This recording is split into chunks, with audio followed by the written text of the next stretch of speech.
Welcome बच्चों, मैं Hiru Pherwani, BA part first, paper Indian philosophy, जिसमें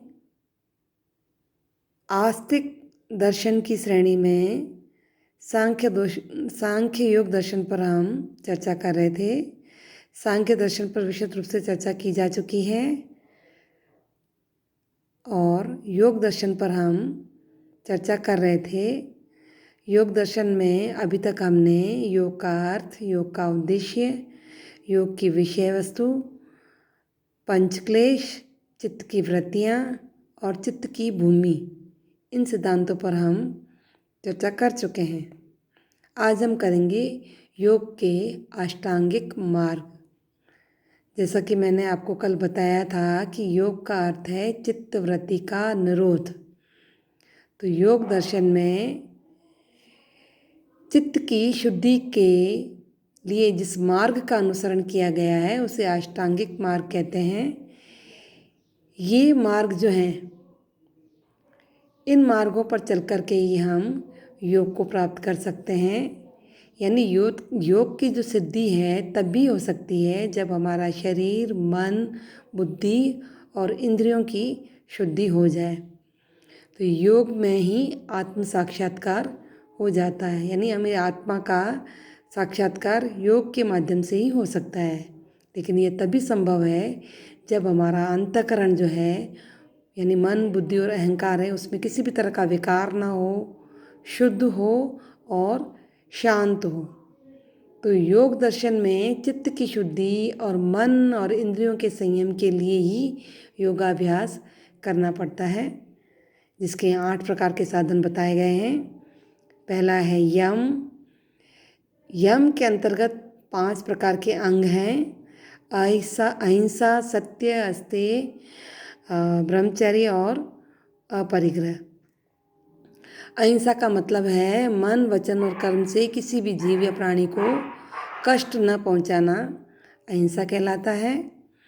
सत्य का अर्थ है जो भी यथार्थ वस्तुएं हैं, जो भी वास्तविक वस्तुएं हैं या वास्तविक कथन है, वही सामने रखना और झूठ न बोलना, ये सत्य कहलाता है। अस्तेय का अर्थ है चोरी न करना, यानी किसी भी वस्तु को नहीं चुराना या किसी भी दूसरे व्यक्ति की वस्तु का अपहरण न करना या उसे ग्रहण न करना, यानी उसको बिना बताए किसी भी वस्तु को ग्रहण न करना ही अस्तेय कहलाता है। नेक्स्ट है ब्रह्मचर्य, यानी हमारा चित्त या मन जो है बाह्य विषय वासनाओं की ओर ना दौड़े और पूरी तरह से इंद्रियों पर संयम हो, ये ब्रह्मचर्य कहलाता है। और लास्ट है अपरिग्रह। अपरिग्रह का मतलब है कि लालचवश अनावश्यक वस्तुओं का संग्रह न करना, अपरिग्रह कहलाता है। क्योंकि ये मानव का स्वभाव है कि वो आवश्यकता से अधिक वस्तुओं को ग्रहण करता है या उनका संग्रह करता है।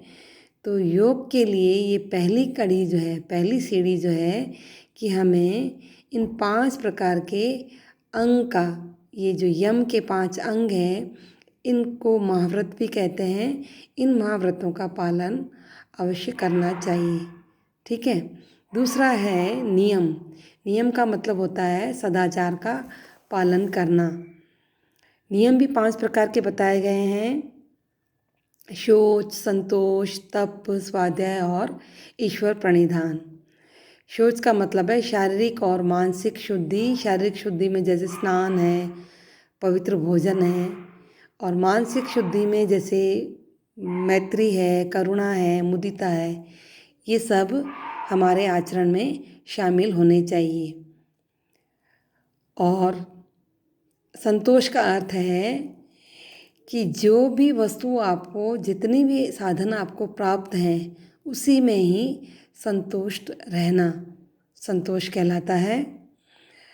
और तप का अर्थ है कि सर्दी, गर्मी आदि जितनी भी ऋतुएं हैं, इन सभी को सहन करने का अभ्यास करना। तप कहलाता है। और लास्ट है स्वाध्याय। स्वाध्याय का मतलब है धार्मिक ग्रंथों का अपने आप ही अध्ययन करना, ये स्वाध्याय कहलाता है। और ईश्वर प्रणिधान का मतलब है अपने आप को ईश्वर के सम्मुख समर्पित कर देना, यानी हमारे अपने सभी कर्मों को ईश्वर के सम्मुख अर्पित कर देना ही ईश्वर प्रणिधान कहलाता है। नेक्स्ट है आसन। आसन का मतलब है शरीर को स्वस्थ रखना, स्वस्थ रखने का जो साधन होता है, यानी शरीर को स्थिर और सुख देने वाला जो बैठने का एक प्रकार है, उसे हम आसन कहते हैं। आसन भी कई प्रकार के होते हैं, पद्मासन, वज्रासन, गरुड़ासन, मयूरासन, शवासन, और भी कई प्रकार के आसन हैं। जैसा कि आप लोग सभी इस तरह के योगाभ्यास केंद्र जहाँ लगे हुए हैं, वहाँ आपने देखा होगा कि हमारे शरीर और मन को सबलता प्रदान करने के लिए इस प्रकार के आसनों की शिक्षा दी जाती है। आजकल टीवी चैनल्स पर भी कई तरह के ऐसे चैनल्स दिखाए जाते हैं जहाँ हमारे शरीर को पुष्ट और स्वस्थ रखने के लिए व्यायाम बताए जाते हैं। तो ये सभी आसन कहलाते हैं। इन आसनों का क्या फ़ायदा है कि इन आसनों के अभ्यास से जो हमारा चित्त है वो शांत हो जाता है और शरीर जो है निरोग रहता है। ठीक है। नेक्स्ट है प्राणायाम। श्वास के नियंत्रण को प्राणायाम कहते हैं, यानी आसन की जब सिद्धि हो जाती है तो हमारे जो श्वास और प्रश्वास की, यानी सांस लेने और निकालने की जो गति है, उसका जो विच्छेद है वो प्राणायाम कहलाता है। यानी हमें अपनी जब सांसों पर हम अपना नियंत्रण कर लेते हैं, वो नियंत्रण की जो स्थिति है वो प्राणायाम कहलाती है। प्राणायाम भी 3 प्रकार का होता है, पूरक, रेचक और कुंभक। श्वास को भीतर रोकना, ये पूरक कहलाता है। श्वास को भीतर खींचना, ये पूरक कहलाता है। श्वास को भीतर रोकना, कुछ समय के लिए अगर हम श्वास को भीतर रोकते हैं तो ये प्रक्रिया कुंभक कहलाती है। श्वास को विधि अनुसार धीरे धीरे बाहर निकालना, ये रेचक कहलाता है। ठीक है। तो ये 3 तरह के प्राणायाम के प्रकार हैं जिसके आधार पर हम अपने मन और शरीर को दृढ़ बना सकते हैं और हमारे चित्त में इनसे एकाग्रचित्ता भी आती है। एक योगी जो है अपनी श्वास प्रक्रिया के नियंत्रण से वो बहुत लंबे समय तक समाधि की अवस्था में भी बैठ सकता है। ठीक है। तो ये हुआ प्राणायाम। नेक्स्ट है प्रत्याहार। प्रत्याहार का मतलब होता है इंद्रियों को अपने अपने विषयों से खींच करके चित्त के सम्मुख अवस्थित कर देना, ये प्रत्याहार कहलाता है। जब हमारी इंद्रियां नियंत्रित होकर के पूरी तरह से हमारे मन का अनुसरण करती है तो वो अपने विषयों से विमुख होकर के चित्त के समान जो है वो निरुद्ध हो जाती हैं। जैसे चित्त निरुद्ध हो जाता है ना, वैसे ही फिर इंद्रियां भी हमारी निरुद्ध हो जाती है। फिर इंद्रियों के सामने चाहे कोई भी विषय हो, ना तो वो देख सकती है ना ही सुन सकती हैं। इस तरह की एकाग्रचित्ता प्रत्याहार से आती है। ठीक है।